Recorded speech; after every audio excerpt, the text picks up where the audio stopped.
읽겠습니다. 골로새서 1장 24절입니다. 신약 페이지로 324페이지입니다. 골로새서 1장 24절입니다.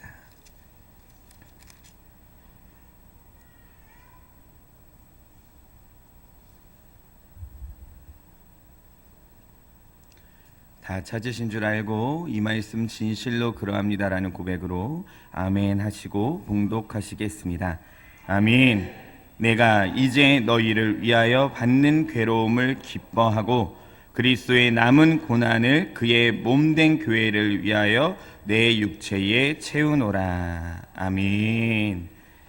오늘은 그리스도인의 고난이라는 제목으로 여러분과 함께 귀한 말씀을 나눠보도록 하겠습니다.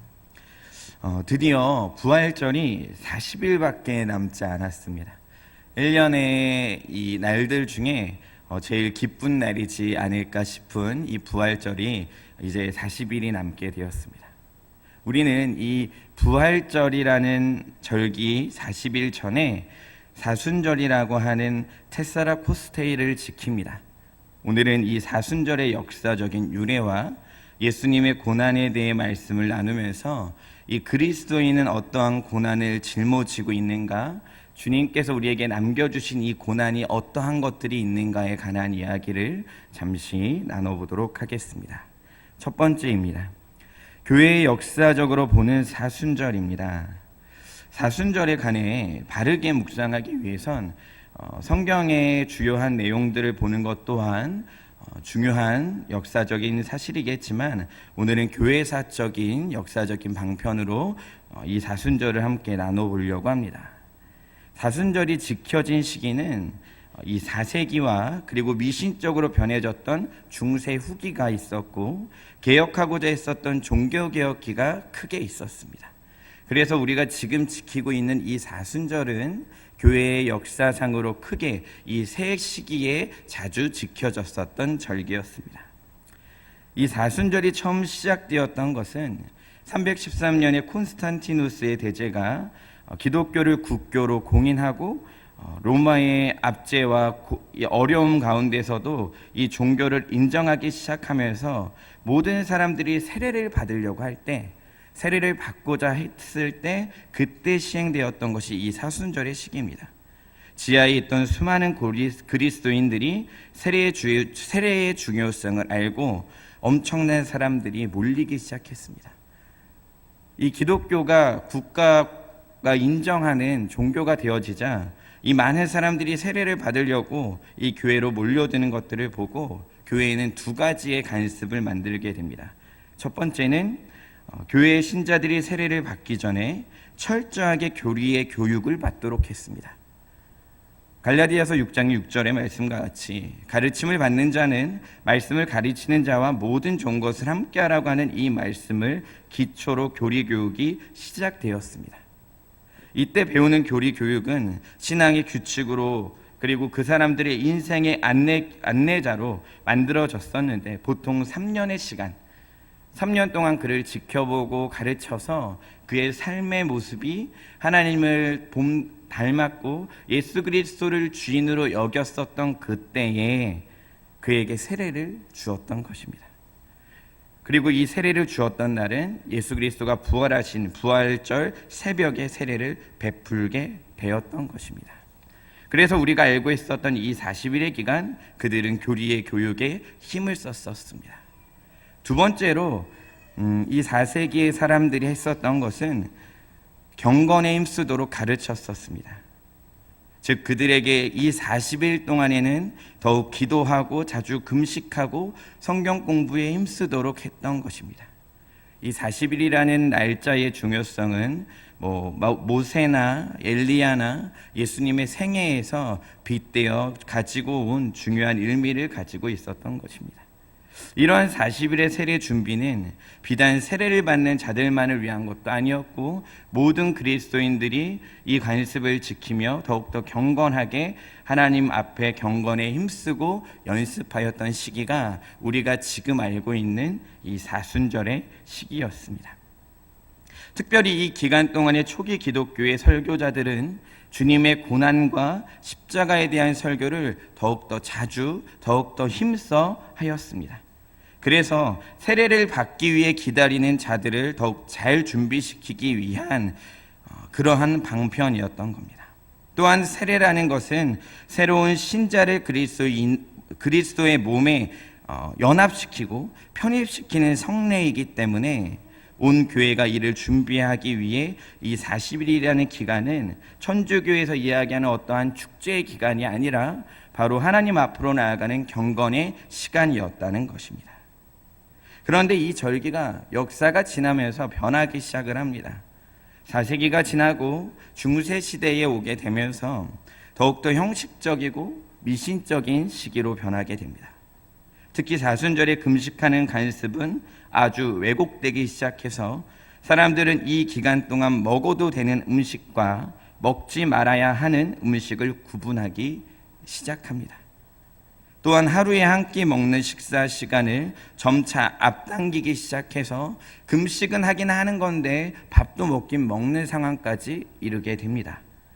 그저 사람들 앞에 보이긴 위한 외식과 사람들에게 나는 금식을 지키고 있다라는 자랑만을 위한 이 경건의 모양만 남았다라는 겁니다. 중세에는 거의 대부분의 사람들이 유아 세례를 받았으므로 사순절의 세례를 받기 위해 준비하는 사람이 거의 없었던 것도 이 관습이 무뎌지고 외식으로 변하게 되었던 상황과도 같아집니다. 이 중세 시대의 상황을 보니 지금 우리들의 상황과 비슷하지 않나 싶은 생각이 들 때가 있습니다. 우리도 대부분 유아 세례를 받고 우리도 대부분 이 사순절이라는 시간을 그저 지나가는 시간으로 생각할 때가 많이 있지만 우리가 예수 그리스도가 우리를 위하여 고난을 당하시고 예수 그리스도가 우리를 위하여 피 흘리심을 너무 형식적으로 생각하지 않나라는 생각을 할 때가 있습니다. 이러한 상황 가운데 시간이 지나고 역사가 지나 4세기가 지나고 중세시대가 지나고 종교개혁자들의 이야기로 사순절이 두 가지의 태도를 다르게 변하게 취하게 됩니다. 이 종교개혁자들이 가지고 있었던 태도는 첫 번째로 사순절을 형식적이고 미신적으로 지키는 것을 엄격히 금지했습니다. 그래서 외식이 가득한 그러한 모습으로 날짜를 지키기보다 주님께서 우리에게 그 십자가의 은혜로 자유를 주신 것을 만끽하고 그 경건에 힘쓸 수 있도록 참여하도록 독려하였습니다. 그리고 두 번째로는 종교개혁자들은 그리스도인의 고난과 십자가 죽으심에 대한 의미는 강조했습니다. 그리고 기독교의 기본 진리를 가르치는 교리 교육과 성경에 대한 교육을 강조했던 것입니다. 이것이 교회사를 간단하게 이야기하는 사순절에 관한 이야기입니다. 즉, 이 사순절이라는 시간을 지키는 우리들의 입장은 하나님의 말씀을 묵상하고 교리를 배우고 더욱더 외적인 부분이 아니라 우리들의 내적인 부분의 경건함을 힘쓰기 위해 노력해야 함이 역사적인 근거의 이야기라는 겁니다. 그렇다면 우리들의 삶 가운데 이 예수 그리스도의 십자가의 고난과 고통, 부활절을 기다리며 우리가 기억해야 되는 이 귀한 하나님의 은혜는 어떠하였을까? 이것 또한 조금은 의학적인 부분으로 방편으로 한번 이야기를 해보고자 합니다. 두 번째는 예수님의 실제적인 고통이라는 제목입니다. 우리는 예수님을 따르겠다고 다짐을 합니다. 예수님의 제자가 되겠다고 말을 합니다. 하지만 예수님의 십자가의 고통이 어떠하였는지 알아야, 제일 먼저 당하신 고통이 무엇인지 알아야 우리가 그 놀라운 은혜를 다시 한번 기억할 수 있을까라는 생각을 하게 됩니다. 예수님께서 제일 먼저 당하신 고통은 구타였습니다. 유대인들에게 안면과 온몸을 두들겨 맞고 침뱉음을 당하고 조롱을 당하면서 로마 병정들에게 두 번 더 심한 고통을 당하게 됩니다. 계속적으로 맞으셨습니다.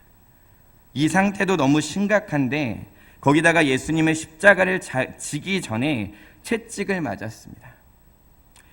40에 한 대 감한매 39번의 채찍을 맞았습니다. 그 채찍은 작은 뼈 조각과 쇠 조각과 유리 조각들이 날카롭게 박혀 있는 여러 갈래의 가죽 채찍이었습니다. 그러니까 채찍의 길이가 그냥 한 요 정도 되고 줄이 하나만 있는 것이 아니라 8개에서 10개 이상의 여러 갈래의 이 가죽에 동물의 뼈와 날카로운 것들이 박혀서 예수님의 몸을 치기 시작한 것입니다. 이렇게 39번을 맞으실 때 역사적으로 보면 그들의 군인들에게 이렇게 가르쳤다고 합니다. 오른쪽 어깨에서 왼쪽 옆구리를 향하여 13번을, 그리고 왼쪽 어깨에서 오른쪽 옆구리를 향하여 13번을, 그리고 척추 중심에서 머리의 이 뒤통수부터 이 척추를 타고 오르는 이 가운데를 향하여 13번을. 이렇게 맞으면 뼈와 장기가 훤히 드러나 보일 정도가 됩니다. 이미 그 전에 로마 병정들과 유대인들에게 심하게 고난을 당하셨던, 구타를 당하셨던 예수님은 당연히 많은 피를 쏟고 탈수 상태에 있었을 것입니다. 그러니 체액 손실이 너무나도 많아서 예수님의 심장은 심하게 뛰기 시작했을 겁니다. 의사들은 이것에 관하여 그가 예수님이 뛰었던 이 심장의 박동수는 우리가 100m의 달리기를 전력으로 질주하고 난 그 다음에 너무나도 빠르게 뛰는 이 심박수와 같았을 것이라고 말합니다. 설상가상으로 이러한 상태에서 죽기까지만 기다려도 됐을 텐데 예수님의 머리에 가시관이 씌워지게 됩니다. 머리의 가죽이 뚫리고 찍히는 상처를 받게 됩니다. 머리의 중요한 신경들을 다 건드리고 정말로 말로 표현할 수 없는 고통과 아픔을 경험했을 겁니다. 그런데 예수님은 자기가 매달릴 십자가를 또 지고 가셔야 했습니다. 예수님이 짊어지고 가신 십자가의 무게는 125파운드에서 130파운드라고 합니다. 55kg에서 59kg 정도가 되었던 것입니다. 33살이셨던 예수님의 건강한 청년의 몸으로 이것을 올라가도 힘들었겠지만 구타를 당했고 채찍을 맞았고 피 흘림의 쇼크의 상태까지 왔던 예수님의 몸 상태에서는 견딜 수 없는 십자가를 지고 올라가는 길이었을 것입니다. 그런데 이 골고다는 잘 닦여 있는 평지도 아니고 피해야 하는 돌도 많고 오르막길이 대부분이었습니다. 오죽했으면 그렇게 잔인하게 예수님을 채찍질하고 때렸던 로마 병정들이 이 십자가를 군중들 사이에 있었던 시몬에게 강제로 운반하게 했었던 것입니다. 그들이 보기에도 예수님은 더 이상 이 십자가를 지고 갈 수 없었던 상태가 됩니다. 십자가에 못 박히시기 전 로마 병정들은 예수님의 옷을 모두 벗긴 채, 아무것도 남기지 않고 모두 벗긴 채 십자가에 눕히고 대못을 예수님의 손목과 벌목에 박고 있습니다. 손으로 이어지고 발로 이어지는 모든 신경이 끊어지는 고통이 있었을 것입니다. 뼈와 뼈 사이에 못이 박혀서 이 뼈가 부러지지 않는 이상 이 못은 그 누구의 힘으로 뺄 수 없는 상태가 되었을 것입니다. 그러니 양팔은 넓은 V자가 되고 양발은 포개어서 십자가에 못 박히게 되는 상태가 됩니다. 이 상태에서 숨을 쉬기 위해선 이 팔과 어깨의 힘과 다리의 힘으로 다시 이 폐를 올리고 이 숨을 쉴 수 있도록 올라왔어야 합니다. 이 고난을 이기기 위해, 숨을 쉬기 위해 그렇게 빠르게 뛰고 있었던 이 심장에게 숨을 쉬기 위해 예수님은 더 처절한 숨을 쉬기 시작했을 것입니다. 당연히 숨을 쉬는 것은 점점 어려워지고 혈중 산소 농도는 떨어지고 이산화탄소 농도가 점점 올라가면서 심장은 부족한 산소를 공급하기 위해 더 빨리 뛰었을 것입니다. 이러한 악순환이 계속 진행되면서 예수님은 돌아가시게 되셨습니다. 치과에서 신경치료 조금 할 때에도 많이 아프고, 피부가 찢어지거나 다리가 부러졌을 때 수술할 때에도 우리는 많이 아파합니다. 마취를 해도 내가 눈으로 보기에 내 피부가 찢어져 있으면 많이 아파합니다. 아니요, 더 쉽게 나의 손끝에 가시가 하나 들어가도 우리는 꽤 많이 아파합니다. 예수님의 이러한 고통과 상처는, 아픔은 말로 표현할 수가 없습니다. 그런데 왜 이렇게 십자가를 지고 가셨겠습니까? 다른 것이 아니라 죄악에 빠진 날 살리기 위해 이 죄를 죄로 여기지도 않고 예수님 앞에 경건하지도 거룩하지도 못하게 살아가는 나를 위해 예수님은 그 고통과 수치, 이러한 단어로도 표현할 수 없는 어려움을 겪으셨습니다. 왜 이 어려움이라는 말을 하였을까요? 우리는 죄인이지만 예수 그리스도는 죄인이 아닙니다. 우리는 십자가에 죽어 마땅해야 될 죄의 삭은 사망이기에 우리 몸에 이 사망을 짊어져야 될 사람들이었지만, 예수님에겐 죄가 없었기에 이 십자가의 고난이 불필요했습니다. 굳이 지시지 않으셔도 되는 십자가였습니다. 저 또한 오늘의 설교를 준비하면서 빨간 날이고 공휴일이어서 많은 분들이 기분 좋게 즐거운 시간을 지내다가 교회를 왔을지 모르지만, 이러한 이야기를 해도 될까라는 생각이 들었습니다. 그리고 저 또한도 이러한 십자가에 관한 역사적이고 의학적인 이야기가 참 많이 불편할 때가 있습니다. 왜냐하면 아직도 나는 많이 죄를 짓고 있고, 아직도 나는 많이 거룩하지 못하고, 아직도 나는 예수님의 십자가의 놀라운 은혜를 감당하기에 부족하기 때문입니다.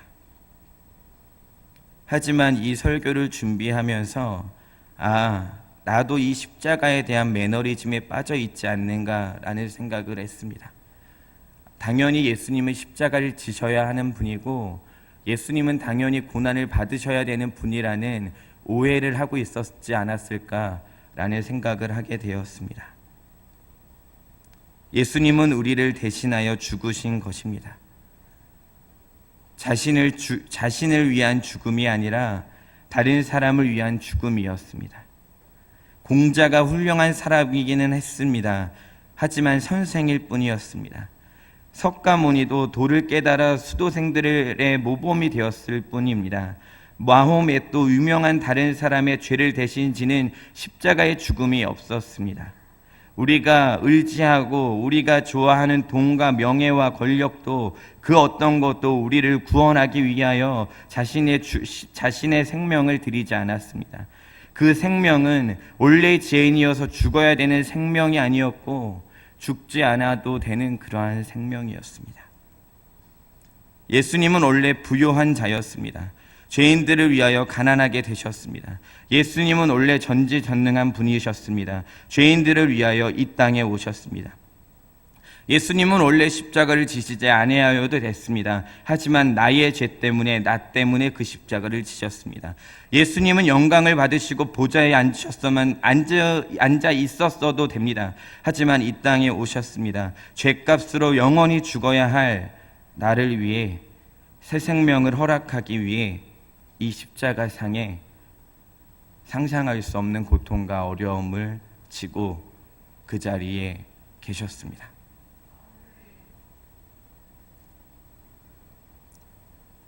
중고등부 학생들을 사역하다 보면 참 순수한 질문을 받습니다. 목사님, 왜 교회 다니는 사람들은 십자가만 보면, 십자가만 이야기하면 눈물을 흘리나요? 그때 제가 이렇게 얘기했던 적이 있습니다. 엄마와 한 아이가 마트에서 시장을 보고 오는 길이었어. 오늘은 마트에서 풍선을 선물로 받고 아이는 무척 신이 나 있었지. 그런데 바람이 세게 불면서 아이가 가지고 있었던 풍선이 날아간 거야.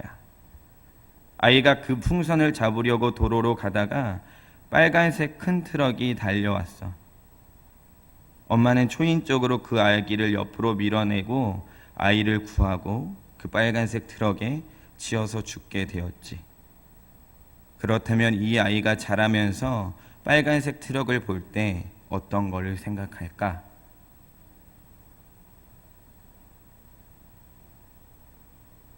우리는 예수 그리스도의 십자가를 하나의 장식품으로, 하나의 좋은 기독교의 이미지로 생각할 때가 많습니다. 이것이 우상이 되면 안 되겠지만 예수님의 죽으심과 그 헌신을 우리가 너무 낮게 여기고 있지 않는지 생각했으면 좋겠습니다. 여러분에게 십자가의 고통과 구원이 어떠한 의미로 다가오십니까?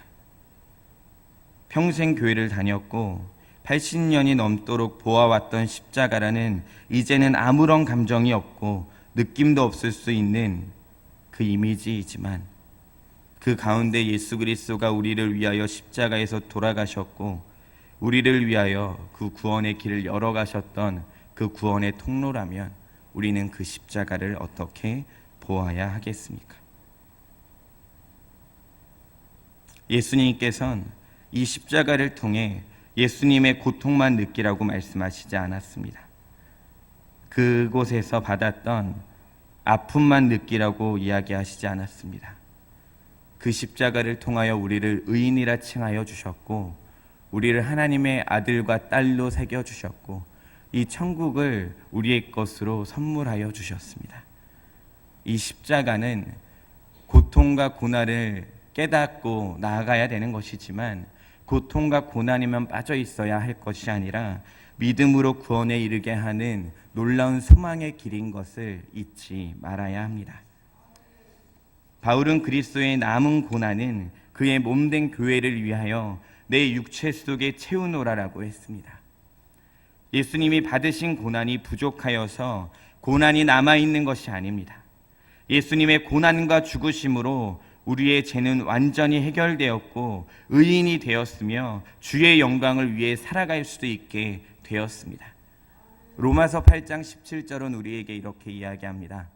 자녀이면 또한 후사 곧 하나님의 후사요 그리스도와 함께한 후사니 우리가 그와 함께 영광을 받기 위하여 고난도 함께 받아야 될 것이니라. 우리에게 남아있는 고난은 영광을 받기 위한 고난입니다. 그래서 여러분의 삶 가운데 하나님을 믿고 예수 그리스도의 십자가를 따라지며 예수님께서 걸어가신 그 길을 따라갈 때 있던 그 고통에 너무 흔들려 하지 마십시오. 우리에게 남아있는 고난은 영광을 받기 위한 고난임을 잊지 않았으면 좋겠습니다. 축복을 받기 위한 선물인 것을 잊지 않길 바랍니다. 교회는 십자가를 지는 사람이 모이는 곳입니다. 내가 십자가를 지지고 있지 않다면 내 안에 예수 그리스도를 모시지 않고 나의 몸을 예수 그리스도의 성전으로 모시고 있지 아니한다면 예수 그리스도의 십자가를 나의 발밑에 밟고 서 있는 교만한 그리스도인이 될 수밖에 없습니다. 주님이 부활하신 그날을 기대하는 이 사순절의 시작, 오늘 하루 또한 3.1절이라는 이 나라의 중요한 시기의 날, 여러분 우리를 위하여, 나를 위하여, 이 나라를 위하여 죽기까지 사랑하신 예수 그리스도의 사랑이 우리 가운데 넘쳐나길 주님의 이름으로 축복합니다. 찬양하시겠습니다.